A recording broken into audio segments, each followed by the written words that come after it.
काछवाच मन निश्चल राखे, धनि धनि जननी तेरी रे। नरसिंह मेहता जी के। इंद्रियों को वश में करो। नेत्र सबसे खतरनाक, इनको बहुत सावधान रखो। बहुत बहुत ये चंचलता, नेत्रों की चंचलता। भगवत चर्चा हो रही तो हो सकता है शब्द ना सुन पाओ, लेकिन विषय चर्चा हो रही है तो आप 10-5 हाथ दूर होगे तो भी श्रवणेंद्री पकड़ लेगी क्या बातें हो रही हैं। निंदा, स्तुति, विषय चर्चा। इंद्रियों को शासन में रखो, इंद्रियों को वश में करो, क्योंकि ये ज्ञान विज्ञान का नाश करने वाले महापापी काम इन्हीं के वशीभूत होकर तुम्हें नष्ट करते। मार डाल इस पापी को। भगवान के पाप मानम प्रजयहीनम ज्ञान विज्ञान नाशनम, मार इस काम को नष्ट कर। तस्मात्म इंद्रियाण्यादौ नियम भरतर्षभ। ये महाभारत सबको लड़नी पड़ेगी, महाभारत सबको लड़नी पड़ेगी। अगर आपको अपने स्वराज्य सिंहासन पर बैठना है, मुक्त होना है, तो ये युद्ध स्वीकार करना पड़ेगा, ये चुनौती स्वीकार करनी पड़ेगी। भगवान कह रहे इंद्रियों को वश में कर, ज्ञान विज्ञान का नाश करने वाले इस महापापी काम को अवश्य बलपूर्वक मार। भगवान आदेश कर रहे हैं। पाप मानम प्रजयहीनम ज्ञान विज्ञान नाशनम, तस्मात् त्वम इंद्रियाण्यादौ नियम भरतर्षभ। इसलिए पहले इंद्रियों को काबू करो। रसेंद्रिय से शुरू करो, मुख्य द्वार। ये ज्यादा रजोगुणी भोजन पाने पर ये चंचल होती। जब ये चंचल होती तो हर इंद्रियों में चंचलता। इसको संभालो। उचित आहार, सात्विक आहार, कम स्वाद वाला आहार, बच जाओगे। ज्यादा स्वादिष्ट पाने की कोशिश मत करो। अगर रसेंद्रिय स्वाद नहीं छोड़ पाए तो जनेंद्री का स्वाद छोड़ पाना बड़ा कठिन हो जाएगा। इंद्रियों को विषयों में संयोग मत होने दो। भोग बुद्धि से प्रवृत्त ना करो। केवल जीवन निर्वाह बुद्धि से प्राण पोषण के लिए पहले यहीं से शुरुआत करो। रसेंद्री से प्राण पोषण के लिए अन्न जा रहा है, स्वाद के लिए नहीं। आप नहीं हो भोक्ता, ये रसेंद्री का है। इतनी जबान में रखी गई पूरी बात। यहां के नीचे कोई मतलब नहीं है क्या जा रहा है, इससे यहां कोई स्वाद नहीं। बस ये 2 अंगुल 3 अंगुल का खेल है। इसे क्या गुलाब जामुन है या क्या, बस ये जहां अंदर गए ना तो फिर और कुछ मांगे होने लगेंगी। रसेंद्री से स्वाद। अब अगर जरा सा नमक कम हुआ तो हल्ला मचाने लगे, नमक लाओ थोड़ा कम है। भैया किसके लिए, किसके लिए स्वाद बना।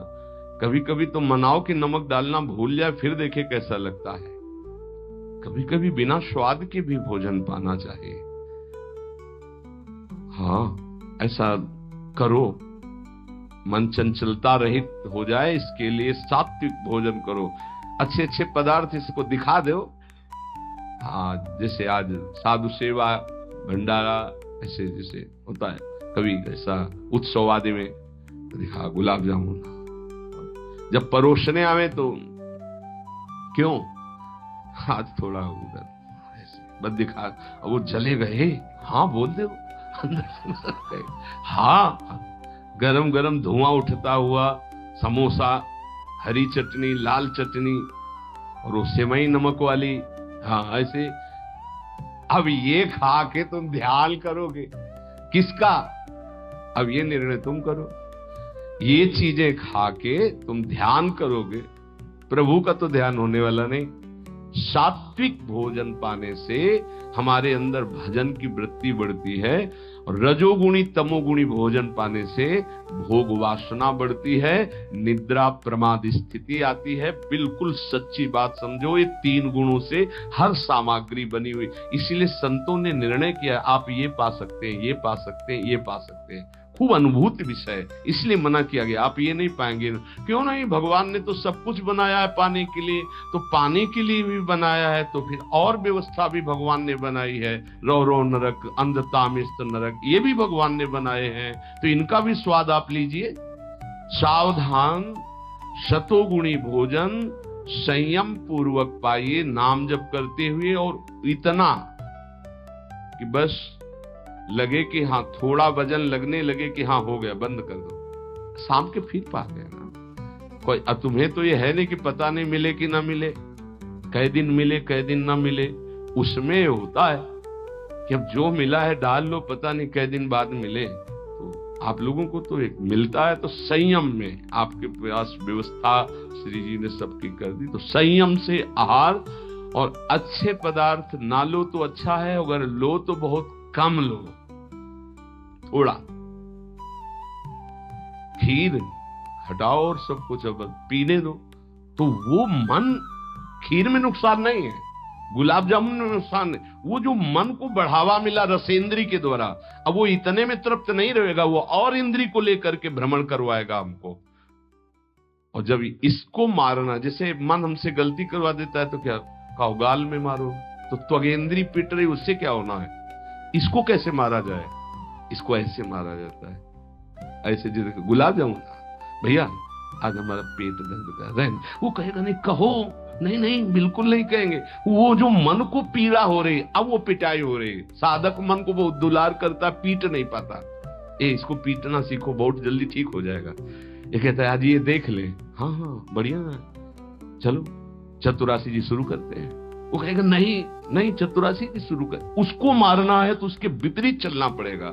साधक से गलती होती, मन को मारना है, और वो मारता और किसी को।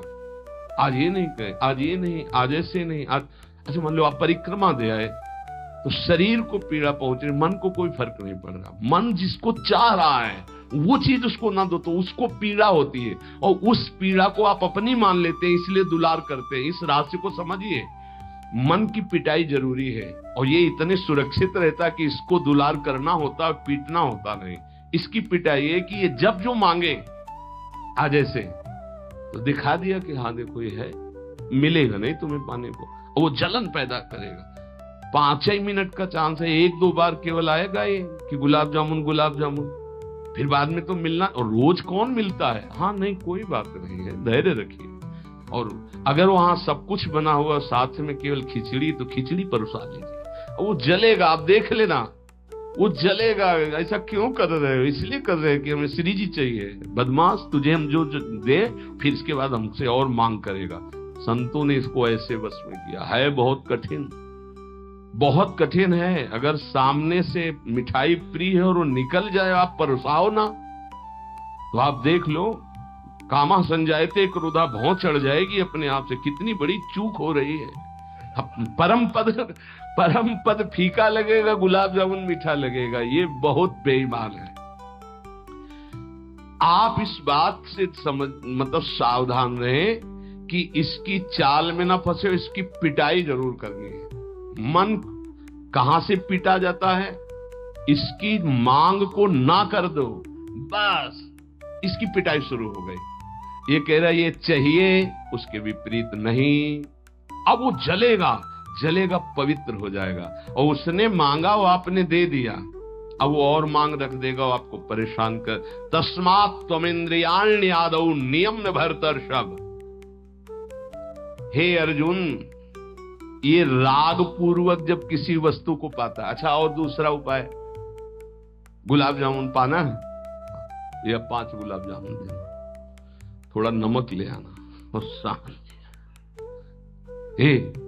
वो कहेगा नहीं नहीं, नमक, गुलाब जामुन पाना, मिला लिया, अच्छे से नमक मिला लिया, गुलाब नहीं नहीं, पाओ ना गुलाब जामुन। ये उसकी मार है, पर ऐसा साधक मारना नहीं चाहता।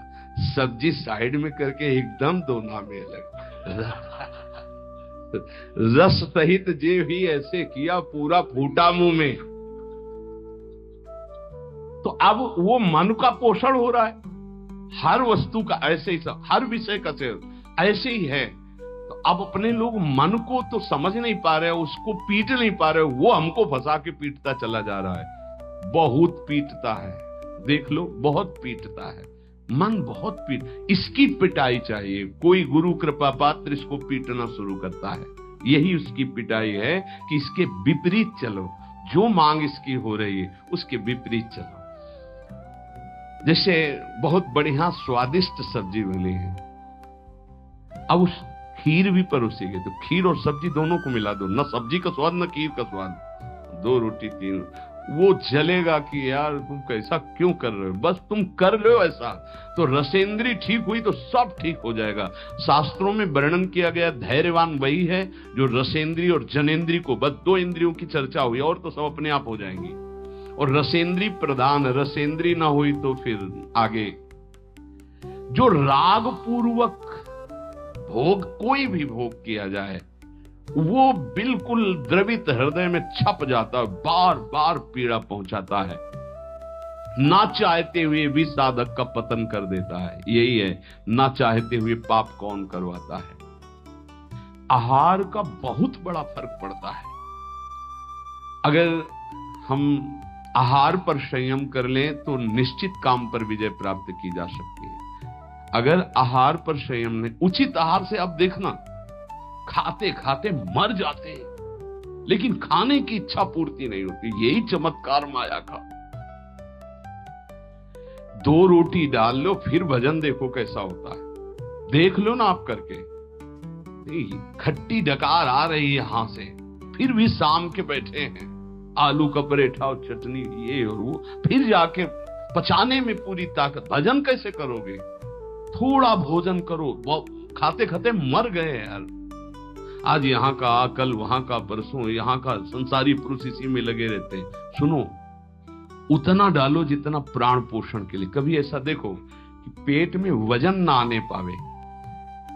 अगर आपको भजन बढ़ाना है तो पेट में वजन ना आने पावे। ऐसे जब बैठो और भोजन शुरू करो, जहां लगने लगे कि पेट में कुछ आ, वहीं बंद कर दो।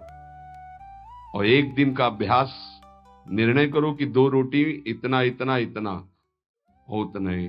ये बार बार बांटना और बार बार पाना ये साधकों के लिए ठीक नहीं है। एक बार रखवा लो, 4 रोटी से दाल सब्जी और बस खत्म। आपका घर है, आप श्री जी का प्रश्न, बस एक बार, और उसी को पाके अपना भजन करो।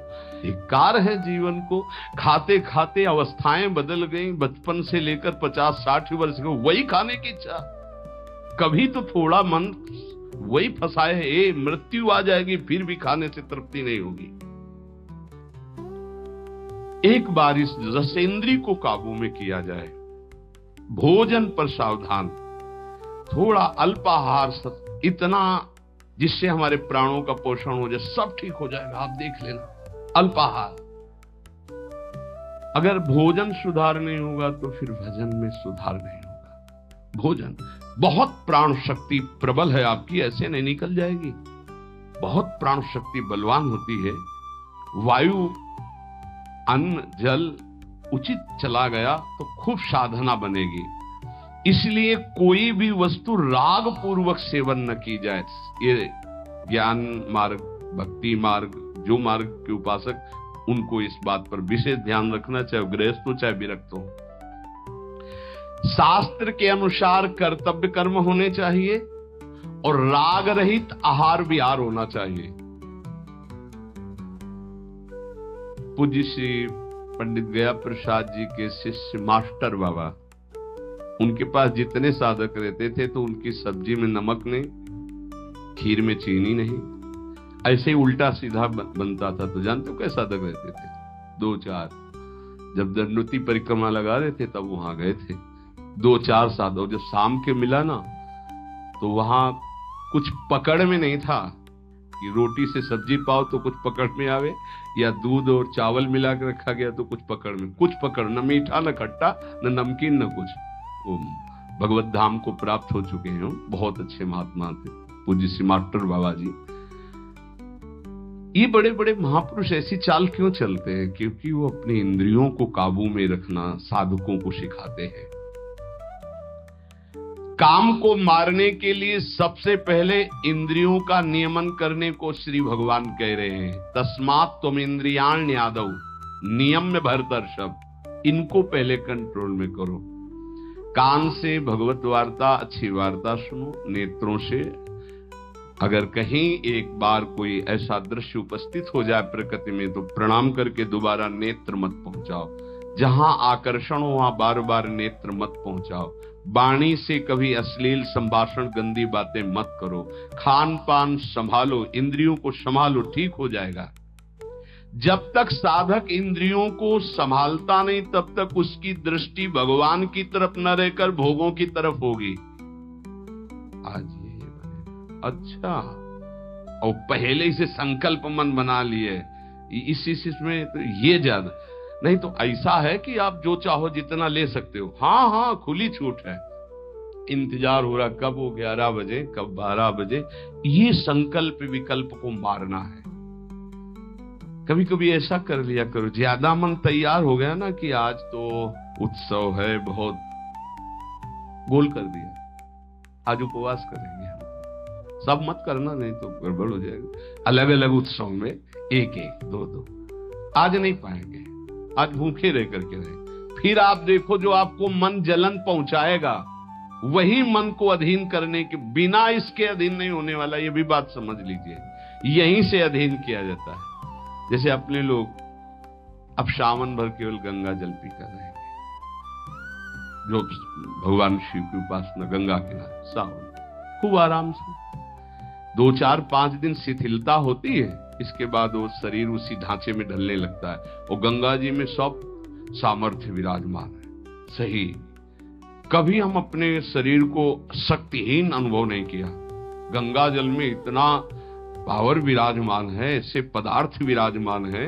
उस समय जब गंगा जल ही केवल है, बहुत सामर्थ्य उसमें। कभी ऐसा नहीं लगा, जब गंगा जल पीते थे तो लगता साक्षात माँ का दूध पी रहे हैं। एक विशाल अंदर से उत्साह प्रकट होता था। 2 4 दिन के बाद शिथिलता खत्म हो जाती है और वो शरीर पचाने लगता है। जो अन्न की मांग करता है वो धीरे धीरे शांत होने लगता है। मनुष्य की प्रवृत्ति इंद्रियों की मांग को पूरी करने में है। आज तो घर में नहीं, आज चलते हैं होटल में खाएंगे। यहाँ के नहीं, गाड़ी में बैठे आज छठी करा वाले होटल। ये क्या है? आज वहां ये है क्या? अरे बोले जिंदगी का यही तो लाभ है। तो भैया ये जिंदगी का लाभ नहीं है, ये जिंदगी के लाभ को नष्ट करने वाली हानि है। शतोगुणी सात्विक भोजन बना के भगवान को अर्पित करके प्राणों का पोषण करो। वहां जा करके कौन किस भाव से बना रहा है, कैसी अपवित्रता या पवित्रता है, बहुत सावधान।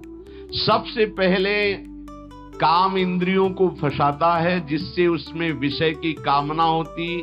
फिर काम मन को अधीन करता है, फिर बुद्धि को अधीन करता है, और ये सब 1 सेकंड के कम हिस्से में हो जाएगा। एकदम फैल गया कि तुम्हें विचार करने का अवसर नहीं मिला। परंतु जो साधक इंद्रियों की कामनाओं में ही ब्रेक लगा दिया, भगवान कह रहे हैं, वो भावपूर्वक कर्तव्य का चिंतन करता है। नहीं, ऐसे साधक को शीघ्र भगवत प्राप्ति हो जाती है। ध्यान दीजिए, सबसे पहले इंद्रियों में ही काम पैदा होता है और विषय आकर्षण करता है। और विषय जब कामना पैदा होती तो विषय कर्म करने की चेष्टा होती, कोई भी कामना किसी भी इंद्रिय की। और जो विषय कर्म में फंस जाता है उसका पतन हो जाता है। और जो उपासक इंद्रियों की चाह को, कामना को पूर्ण नहीं होने देता, वो उसको कर्तव्य का बोध होता रहता है। जो अपने कर्तव्य का बोध करता है, मेरा कर्तव्य क्या है, वो शीघ्र ही अपना उद्धार करने में समर्थ हो जाता है, भगवत प्राप्त हो जाता है। एनम ज्ञान विज्ञान नाशनम,